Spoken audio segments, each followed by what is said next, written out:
মানুষ যদি দুটো গালি দেয় চুপ করে থাকে, ও তার আমল নামা নিয়ে আল্লাহর সামনে দাঁড়াবে। আর কিয়ামতের মাঠে বহু নেকি ফ্রি ফ্রি পাওয়া যাবে। এটা কি জানেন? অনেক নেকি বিনামূল্যে ফ্রি ফ্রি আসবে আমল নামায়। কেন আসবে বলি হাদিসটা।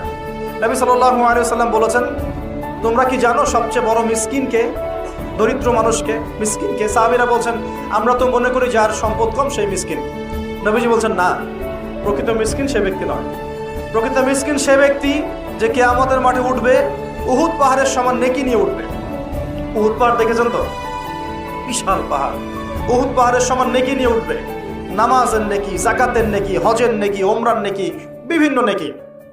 কিন্তু দেখবে সামনে বহু মানুষ দাঁড়িয়ে আছে। কেন দাঁড়িয়ে আছে? কারো কাছ থেকে টাকা নিয়েছে, টাকা শোধ করে নাই, কাউকে গালি দিয়েছে, কাউকে অন্যায়ভাবে অপবাদ দিয়েছে, কাউকে আঘাত করেছে, কারো উপর জুলুম করেছে ইত্যাদি। বিভিন্ন রকম মানুষের সাথে জড়িত পাপ ছিল, ঠিক আছে? কারো গীবত করেছে, কাউকে তহমত দিয়েছে ইত্যাদি। এখন আল্লাহ পাক বলবেন, এই ব্যক্তির নেকির যে পাহাড় আছে এখান থেকে নেকি নিয়ে ওদেরকে দিয়ে দাও। বলেন নাউজুবিল্লাহ।